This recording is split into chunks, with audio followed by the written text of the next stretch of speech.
Assalamualaikum warahmatullahi wabarakatuh. Dosen penguji yang terhormat, perkenalkan nama saya Arif Marzuki, mahasiswa PPG dalam jabatan Angkatan 2 tahun 2021, program studi Akidah Akhlak LPTK YN Salatiga. Pada kesempatan kali ini, saya akan menyampaikan video praktek pembelajaran uji kinerja pada hari Senin tanggal 29 November tahun 2021 yang bertempat di MTS Al-Falah Depok Toro. Pada kesempatan kali ini saya akan menyampaikan materi tentang akhlak terpuji, yaitu sabar, pada kelas 8. Terima kasih, mohon masukan dan koreksinya. Assalamualaikum warahmatullahi wabarakatuh. Waalaikumsalam warahmatullahi wabarakatuh. Ayo ketua kelas pimpin doa.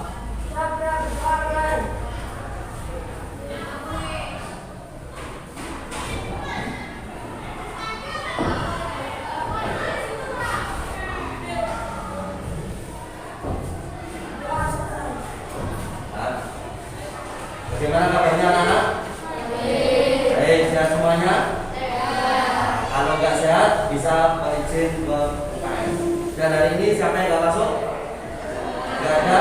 Nah, sepertinya mejanya penuh semuanya dan masuk semuanya. Alhamdulillah. Baik semuanya, sebelum kita mulai dengan pembelajaran kali ini, mari kita awali dengan bacaan basmalah bersama-sama. Bismillahirrahmanirrahim. Pada pagi kali ini kita akan membahas tentang akhlak terpuji. Akhlak terpuji yaitu tentang sabar. Sabar, saya yakin kalian pernah mendengar kata sabar pada kegiatan sehari-hari. Ayo, ada yang pernah tahu sabar itu seperti apa? Menahan emosi, benar. Menahan emosi. Kalau orang yang emosi ditahan, sabar. Kemudian pada pelajaran kali ini, itu tujuan pembelajarannya itu kita bisa setelah melakukan pembelajaran, kita bisa menjelaskan pengertian sabar dengan benar, dan kita dapat mengetahui dalil tentang sabar itu pada ayat keberapa. Selanjutnya, setelah mengetahui ayat dalil tentang sabar, kita dapat mengetahui macam-macam sabar. Sabar itu tidak hanya satu, tapi nanti ada berapa, nanti kita bahas bersama-sama. Setelah itu, kemudian kita dapat mengetahui bagaimana dampak dan cara membiasakan diri bersikap sabar. Ini nanti akan kita bahas bersama-sama. Semoga nanti pembelajarannya bisa berjalan lancar.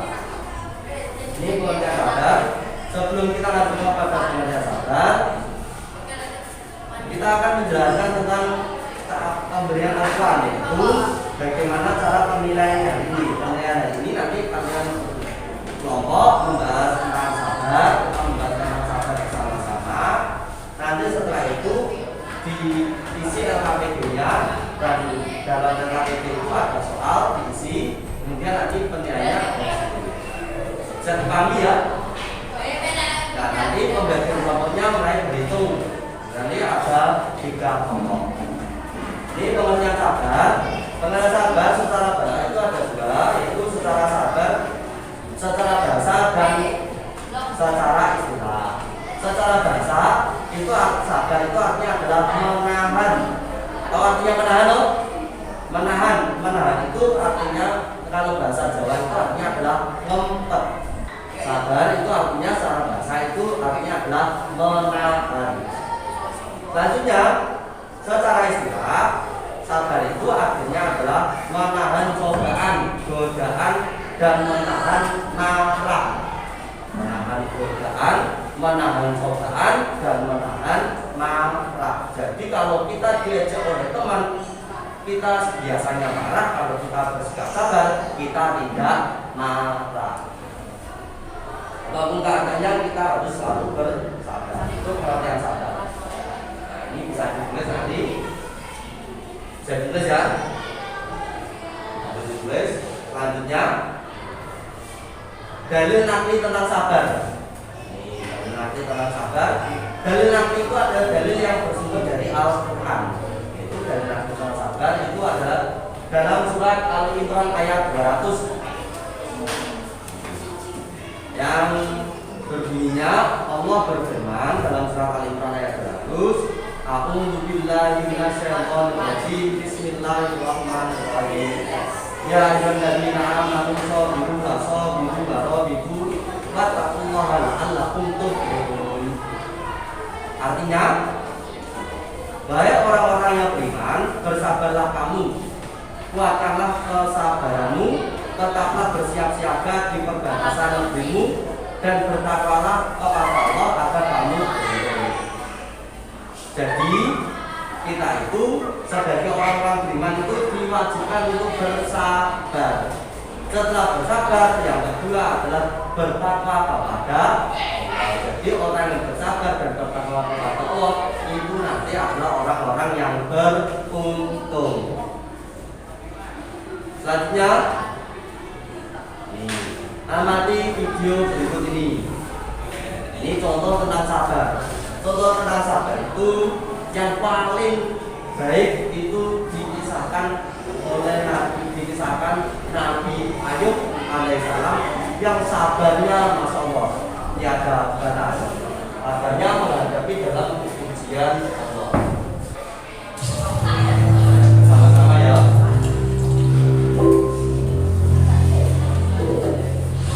Assalamualaikum warahmatullahi wabarakatuh, sahabat beriman.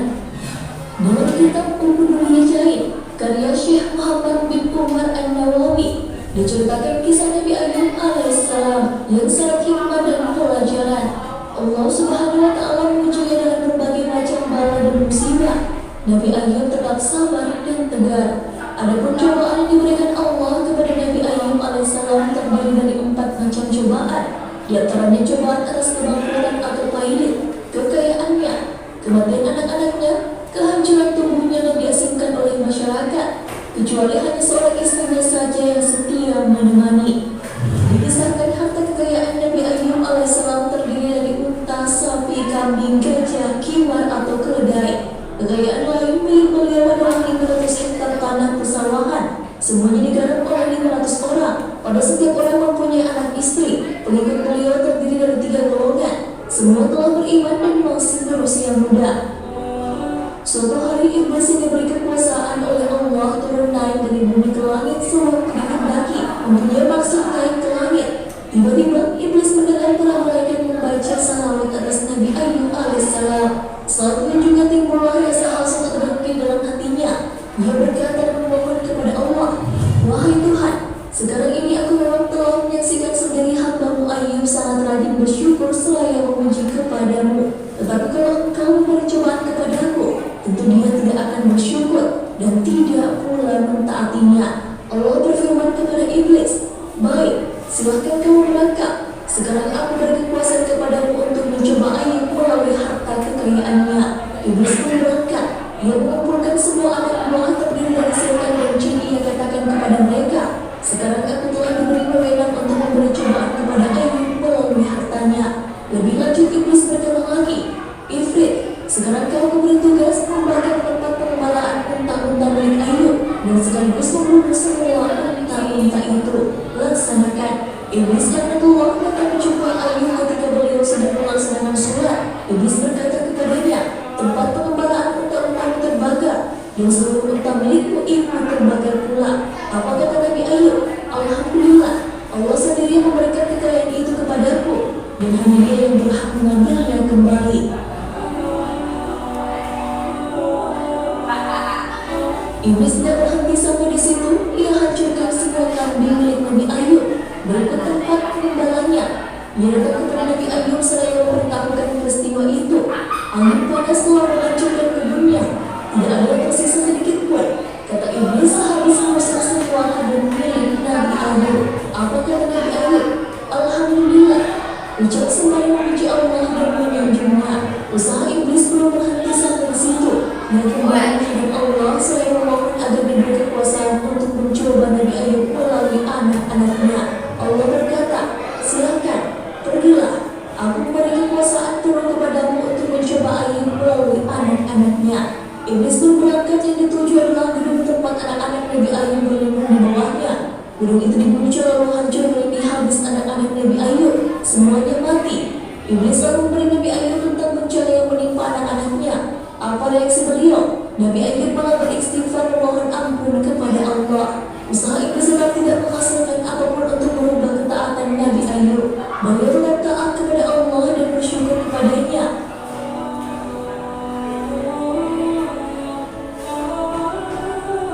Iblis kembali menghadap Allah seraya memohon agar diberi kekuasaan untuk mengujinya. Allah berfirman kepadanya, "Silakan, aku beri kekuasaan kepadamu untuk menguji melalui tubuh, lisan dan akalnya, tetapi bukan hatinya." Iblis segera berangkat untuk menemui Nabi Ayub. Sampai di tempat yang dituju, ternyata beliau sedang bersujud. Iblis datang dari arah kepala beliau, lalu meniup kedua lubang hidungnya dengan sekali tiup. Seketika itu, badan Nabi Ayub serasa gatal-gatal. Nabi Ayub diterima semacam penyakit kulit, yaitu junsa, kusta, atau lepra. Makin lama terasa makin gatal. Nabi Ayub menggaruk-garuk bagian tubuh yang gatal dengan ujung-ujung jemarinya, tetapi belum juga hilang gatal-gatal itu. Nabi Ayub mencoba menggaruk-garuknya dengan kain kasar, belum juga hilang gatal-gatal itu. Lalu menggunakan kerewang atau pecahan genting dan batu, beliau tidak henti-hentinya menggaruk badannya hingga melepuh, hingga bernanah dan berbau busuk. Penyakit Nabi Ayub saking memprihatinkan hingga beliau terlihat sangat kurus tanpa daging. Urat syaraf dan tulangnya terlihat.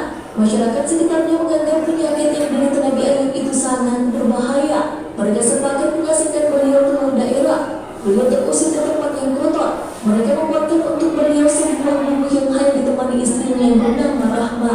Meskipun kondisi Nabi Ayub sangat memprihatinkan, istri beliau bernama Rahma sangat setia melayaninya. Rahma berbuat baik sekali kepadanya. Ia berlakukan suaminya penuh kasih sayang. Kebutuhan makan dan minumnya selalu diperhatikan. Kaum Nabi Ayub yang mengusirnya terdiri dari 3 golongan.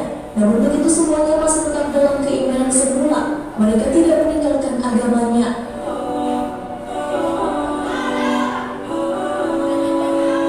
Ibnu Syihab mengatakan bahwa Anas menyebutkan bahwa Nabi Ayub mendapatkan musibah selama 18 tahun. Wahab mengatakan selama persitungan 3 tahun. Ka'ab mengatakan bahwa Ayub mengalami musibah selama 7 tahun 7 bulan 7 hari. Al-Hasan Al-Basri menyatakan pula selama 7 tahun dan beberapa bulan. Dikutip dalam tafsir Al-Baghawi, saat mengurus beliau, istrinya pernah bertanya kepada Nabi Ayub yang sudah menderita sakit sangat lama, "Wahai Ayub, ada engkau berdoa kepada Rabbmu, tentu engkau akan diberikan jalan keluar." Nabi Ayub menjawab, "Aku telah diberi kesehatan selama 70 tahun. Sakit ini masih derita sedikit yang Allah timpakan. Sampai aku bisa bersabar selama sakit masa siapku yaitu 70 tahun." Istrinya pun semakin cemas. Akhirnya tak sanggup lagi, istrinya mempekerjakan orang lain untuk mengurus suaminya sampai memberi makan padanya. Nabi Ayub pun terus bersabar menghadapi cobaan itu. Sampai pada suatu hari, akhirnya beliau berdoa kepada Allah. Doa beliau dikabulkan oleh Allah dan beliau kembali diberi istri dan anak-anaknya. Nabi Ayub mendapatkan ganti istri yang lebih muda dan memiliki 26 anak laki-laki. Ada yang mengatakan bahwa beliau memiliki 9 putri dan 3 putra. Ibnu Hasan menyatakan bahwa anak beliau adalah 7 putra dan 7 putri. Tafsir Al-Baghawi 17:185.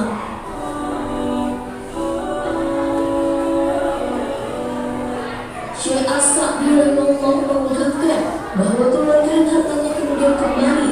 Allah karuniakan lagi pada Nabi Ayub keluarga dan harta yang banyak. Itu semua disebabkan kesabaran dan keridhaan beliau ketika menghadapi musibah. Inilah balasan yang segerakan di dunia sebelum balasan di akhirat kelak. Dalam satu riwayat, Rasulullah SAW pernah bersabda, "Barang siapa bersabar atas keburukan kelakuan istrinya, maka Allah akan memberi pahala kepadanya seperti pahala yang diberikan Allah kepada Nabi Ayub alaihissalam atas cobaan yang diterimanya. Dan barang siapa bersabar atas keburukan kelakuan suaminya, maka Allah memberi pahala kepada seperti pahala yang pernah diberikan kepada Aisyah istri Fir'aun. Wallahu a'lam bishawab." Berikut contoh dari sikap sabar. Sikap sabar Nabi Ayub ini tergolong sebagai sikap sabar, yaitu sikap sabar dalam musibah dan sikap sabar dalam ketaatan. Nah, sikap sabar itu kemudian kita bahas berikutnya. Nih, macam-macam dari sikap sabar. Macam-macam dari sikap sabar itu Imam Al-Ghazali itu menjelaskan membagi menjadi 3. Yang pertama adalah sabar dalam ketaatan. Sabar dalam ketaatan. Bagaimana itu sabar dalam ketaatan?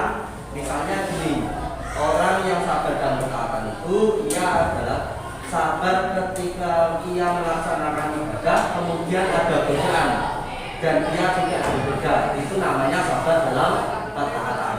Contoh kecil misalkan seperti kita sholat, ketika kita sholat Allahu Akbar. Nah, ada masa usia seperti kalian itu kan pasti kalau sholat terkadang itu diam, ya toh? Nah, Allahu Akbar di teman yang di depan kita itu membuat kita untuk tertawa selucu apapun.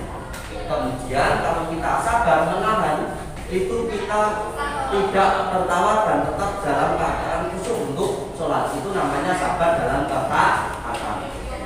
Yang lebih mudah lagi, ketika kita pada waktu bulan puasa Ramadan, kita kemudian dengan teman kita jalan-jalan. Teman kita ngajak mampir ke es degan. Yuk, yuk, mau yuk, buka yuk.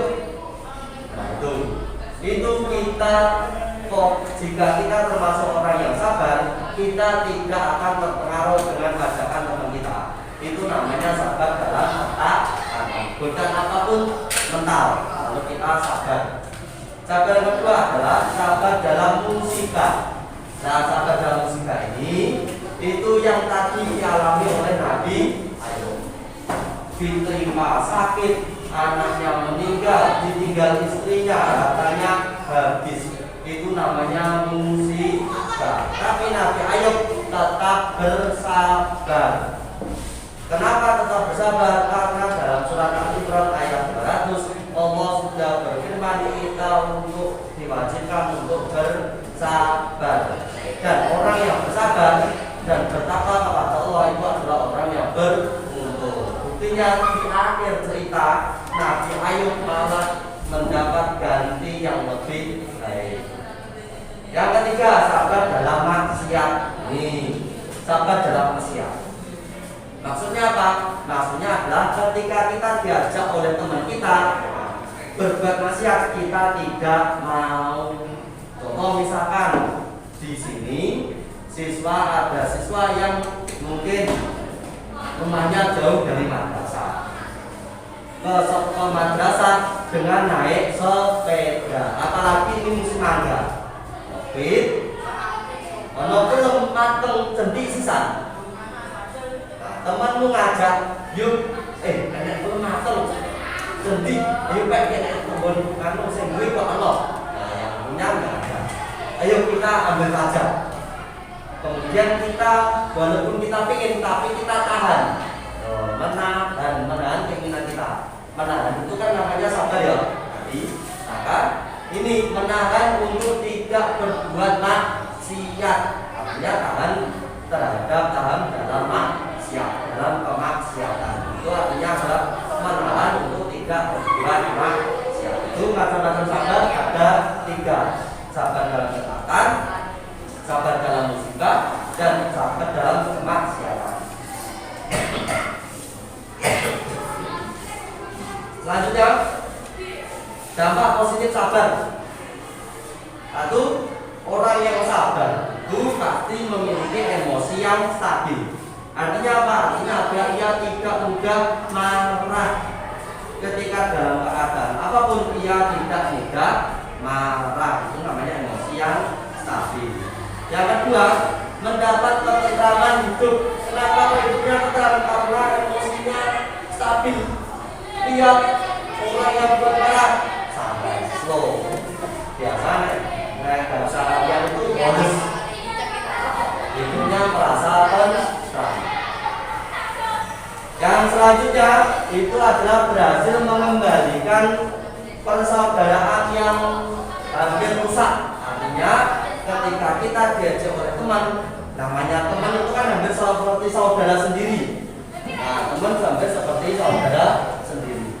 Ada teman yang sudah kita anggap teman mengejek kita sadar tidak lekas marah, itu teman kita akan tetap menjadi saudara kita, akan menjadi tetap teman baik. Itu. Jadi kita dimanapun kapanpun harus bersikap sabar. Selanjutnya memiliki harapan masuk surga. Nah, dalam surat Al-Imran ayat 200, orang yang sabar dan bertawakal dan bertakwa kepada Allah adalah orang-orang yang beruntung. Orang yang beruntung bagaimana? Orang yang diampuni dosanya dan dimasukkan ke dalam surganya Allah. Itu dampak positif sabar yang kita rasakan. Selanjutnya, karena sabar itu baik, maka harus dibiasakan. Bagaimana cara membiasakan diri bersikap sabar? Ini ada di bawah tulis. Yang pertama adalah selalu ingat bahwa marah itu tidak dapat menyelesaikan masalah. Pokoknya ini bahwa marah itu tidak dapat menyelesaikan masalah. Misalkan udah sampai rumah, kok ibu kita sudah lapar, kok ibu belum masak, masaknya sudah masak tapi belum matang, itu kita harus bersabar. Jangan lantas marah. Kenapa? Karena kalian marah pun masakannya tetap belum matang. Jadi percuma kita marah. Yang kedua, memperbanyak bergaul dengan teman-teman yang berakhlak mulia. Artinya, kalau kita bergaul dengan akhlak orang-orang yang akhlak mulia, kita akan tertular akhlak mulia tadi. Seperti kita kalau bergaul pepatah, kalau kita bergaul dengan minyak wangi, kita akan wangi. Tapi kalau kita bergaul dengan orang-orang yang pekerjaannya di kotoran, maka kita akan ikut bergaul kotoran. Itu kalau kita bergaul dengan orang-orang yang berakhlak mulia, maka akhlak kita juga akan ikut mulia. Selanjutnya ini membatasi diri bersikap hati-hati dalam bergaul dengan teman yang berwatak kasar. Artinya kita itu harus berhati-hati dalam bergaul dengan teman-teman yang berwatak kasar. Berwatak kasar itu kalau misalkan biasanya miso-miso, itu kita harus hati-hati. Nanti kita akan tertular. Untuk tentang sekilas tentang sikap sabar, materi sabar, nanti kita bentuk kelompok diskusi 1 sampai 3, nanti didiskusikan yang ada di papan tulis ini. Yang pertama itu adalah menjelaskan tentang sabar, menunjukkan dalil tentang sabar. Yang ketiga, memberikan 1 contoh sikap sabar. Yang keempat yaitu apa yang dirasakan setelah kita bersikap sabar. Yang kelima yaitu cara supaya kita dapat selalu bersabar. Dia nanti didiskusikan. Setelah didiskusikan nanti dipresentasikan. Dan setelah presentasi nanti akan ada pertanyaan. Itu nanti di LKPD ini nanti semuanya insya Allah akan dapat dan ditulis nama. Yang kemarin sudah saya nilai. Nanti ini akan ada yang akan saya masukkan ke dalam penilaian harian yang terakhir. Karena besok hari Senin kita sudah mulai ujian semester. Hari Senin depan kita sudah mulai ujian semester. Ya. Baik, untuk pembentukan kelompoknya kita mulai berhitung 1 sampai 3.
Sudah? Nah, itu diskusinya tinggal 2 menit lagi.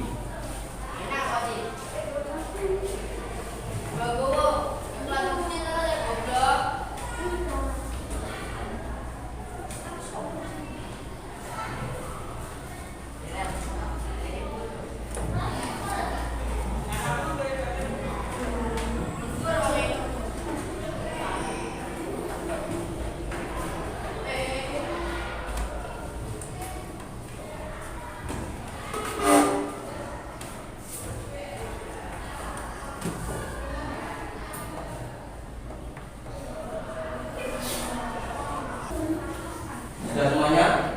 Sudah? Nah, kalau sudah, yang tadi kita diskusikan bersama-sama untuk kelompok 1, 2, dan 3 nanti dipresentasikan hasil diskusinya masing-masing. Ya, biasanya diskusinya mulai dari kelompok 1, sekarang tak balik mulai dari kelompok 3. Waalaikumsalam warahmatullahi wabarakatuh. Kami dari kelompok 3 akan mempresentasikan tentang dampak positif sabar dan cara membiasakan diri bersabar. Dampak positif sabar diantaranya adalah memiliki emosi yang stabil, mendapat ketentraman hidup, berhasil mengembalikan persaudaraan yang hampir rusak, memiliki harapan masuk surga. Cara membiasakan diri dari bersikap sabar. 1. Meyakini bahwa marah tidak dapat menyelesaikan masalah.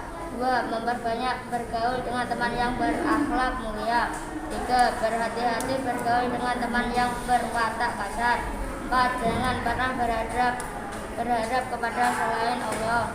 Demikian presentasi dari kami. Wassalamualaikum warahmatullahi wabarakatuh. Waalaikumsalam warahmatullahi wabarakatuh. Baik, presentasi dari kelompok 3 yang sangat bagus sekali mengenai tentang cara membiasakan diri sabar dan dampak positif sabar. Nah, ini dan sudah bagus sekali. Sekarang setelah kelompok 3 yaitu kelompok 2 yang dipresentasikan. Assalamualaikum warahmatullahi wabarakatuh. Waalaikumsalam warahmatullahi wabarakatuh. Yang lainnya didengarkan ya. Kami dari kelompok 2 akan mempresentasikan tentang contoh sabar dan macam sabar. Contoh sabar dalam kehidupan sehari-hari adalah Andri ketika pergi ke sekolah, ia diejek oleh temannya karena jalan kaki. Dengan sabar, Andri tidak membalas ejekan temannya, dan ia tetap merasa senang berangkat ke sekolah dengan jalan kaki. Macam-macam sabar dalam kehidupan sehari-hari dibagi menjadi 3, yaitu sabar dalam ketaatan, sabar dalam musibah, sabar dalam kemaksiatan. Demikian presentasi dari kami. Wassalamualaikum warahmatullahi wabarakatuh. Waalaikumsalam warahmatullahi wabarakatuh. Kelompok 2 dan 3 sudah, sekarang gantian kepada kelompok 1 untuk mempresentasikan tentang sabar. Warahmatullahi wabarakatuh. Kami dari kelompok 1 akan Waalaikumsalam warahmatullahi wabarakatuh. mempresentasikan tentang pengertian sabar dan dalil tentang sabar. Pengertian sabar dibagi menjadi 2, yaitu secara bahasa dan secara istilah. Sabar secara bahasa adalah tahan, sedangkan secara istilah sabar adalah tahan menderita suatu, tidak lekas marah, tidak lekas patah hati, dan tidak lekas putus asa. Dalil perintah sabar terdapat dalam Al-Quran surat Ali Imran ayat 200. Demikian presentasi dari kami. Wassalamualaikum warahmatullahi wabarakatuh. Waalaikumsalam warahmatullahi wabarakatuh. Baik, untuk kelompok 1 dan 2 dan 3 sudah mempresentasikan hasil diskusinya masing-masing. Maka saya yakin kalian itu sudah paham semuanya dan sudah jelas semuanya tentang pengertian tentang sabar, dampak positif sabar tentang materi hari ini. Untuk sebagai penguat bagi kalian semuanya, maka hari ini kita akan adakan tanya jawab. Yang bertanya, yang saya akan bertanya pada kalian semuanya. Nanti yang bisa menjawab, yang tahu jawabannya nanti langsung angkat tangan gitu ya. Nah, angkat tangan menyebutkan nama supaya saya nanti tahu ini nilai seperti biasanya. Semakin banyak jawaban, semakin banyak nilainya dan semakin bagus nilainya. Tenang, semuanya dalam pembelajaran itu tidak ada jawaban yang salah. Namanya juga belajar, pasti juga ada kadang-kadang salah. Kalau salah nanti dibenarkan. Itu ya. Untuk pertanyaan yang pertama. Pertanyaan pertama tentang sabar, yaitu adalah belum apa pertanyaannya tadi? Ayo, pertanyaannya adalah apa yang kamu ketahui tentang sabar? Nah, ini tadi angkat tangan dulu. Ayo, lihat ini. Apa? Sabar apa? Nah, sabar adalah menahan. Jawaban yang benar. Ayo, ada lagi?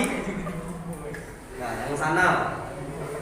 Apa sabar? Tidak mudah marah. Tidak mudah marah, betul sekali.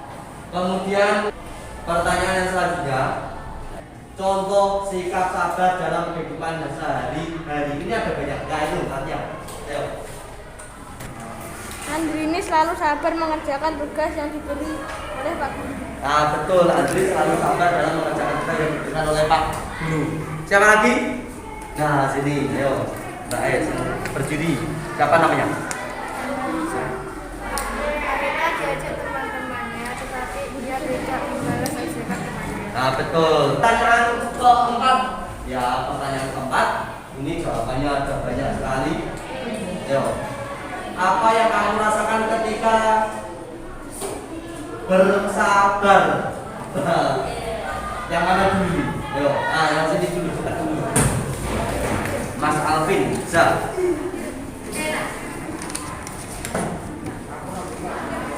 Hati merasa senang. Ya, hati merasa senang. Kalau kita sabar, hatinya senang. Ya, ini. Apa Mas Dimas? Nah, hidup tentram. Apalagi? Nah, sana. Mendapat ridho Allah. Nah, mendapat ridho Allah. Ini Mas siapa ini? Mas Andre. Mas Andre mendapat ridho dari Allah. Sangat sekali ganteng ridho. Mendapat ridho dari Allah. Ada lagi? Ya. Sekarang yang terakhir, pertanyaan terakhir ini. Bentar, pertanyaan terakhir. Ini nilainya 90. Satu pertanyaan nilainya 90. Harus disebutkan namanya. Pertanyaan terakhir. Dampak positif sabar itu kan positif sabar. Nah, ini sikap sabar itu kan baik ya. Pertanyaan terakhir, sikap sabar itu kan baik, maka harus dibiasakan. Nah, bagaimana cara membiasakan diri bersikap sabar? Angkat tangan. Nah, ini Mas Guna. Ya, memiliki keyakinan bahwa marah tidak menyelesaikan masalah. Nah, sini. Selalu berhati-hati jika berteman dengan orang-orang yang berwatak kasar. Betul. Selalu berhati-hati dengan orang yang berwatak kasar. Ya, dijawab dengan baik semuanya. Dan saya rasa ini sudah waktunya untuk kita simpulkan bersama-sama karena materinya sudah kita bahas bersama-sama, sudah selesai, sudah kita bahas semuanya, dan saya yakin kalian juga sudah paham semuanya dengan dipastikan dengan pertanyaannya, contohnya benar semuanya. Ayo Mas Dimas, diperhatikan. Ya, mari kita simpulkan bersama-sama yang tadi sudah kita diskusikan, kita simpulkan bersama-sama, kita simpulkan lagi. Ini sesuai kesepakatan, kesimpulan ini mulai dari kelompok berapa? Dari kelompok 3? Oke, dari kelompok 3. Orang yang sabar memiliki emosi yang stabil sehingga dari hati. Orang yang sabar hidupnya selalu tenang karena setiap masalah dihadapi dengan sabar. Agar kita bisa selalu sabar, kita harus memiliki keyakinan bahwa marah tidak akan menyelesaikan masalah. Betul.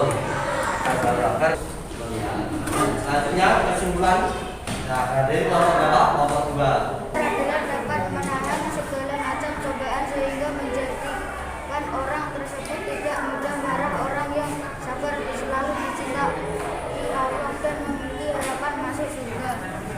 bagus sekali. Kesimpulannya, sekarang terakhir kelompok satu, ya kelompok satu ya. Kesimpulan dari pelajaran yang diberikan adalah bahwa kita manusia jangan menghadapi segala cobaan harus bersabar supaya dapat keluar dari kesulitan dan menjadi bersama orang yang bersabar akan mendapatkan ketenangan hidup, ketenangan hati dan mendapat ridho dari Allah. Ya betul, benar sekali. Kesimpulannya. Baik, kesimpulan dari kelompok 1, 2, dan 3 kesimpulannya sangat bagus sekali bahwa sabar itu memang harus kita terapkan dalam kehidupan sehari-hari. Mengapa? Dikarenakan sabar itu dapat menenteramkan hidup kita. Sabar itu dapat menenteramkan hidup kita dan sabar itu akan membuat kita mendapat ridho Allah dan mendapat kita menjadikan orang-orang yang beruntung. Jadi setelah pembelajaran kali ini kita akan menjadi orang-orang yang selalu senantiasa untuk bersabar dalam kehidupan sehari-hari.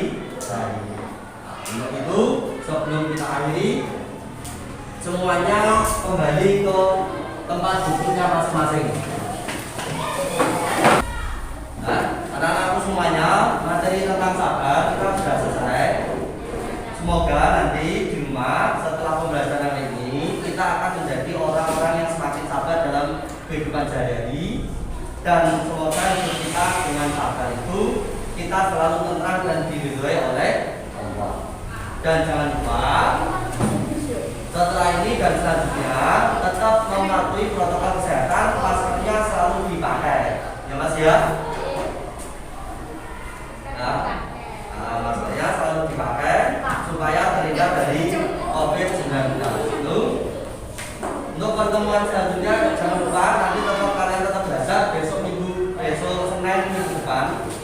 Senin depan itu kita sudah melaksanakan ujian akhir semester. Dan semuanya semoga nilainya baik semuanya. Mari kita akhiri dengan bacaan bersama-sama.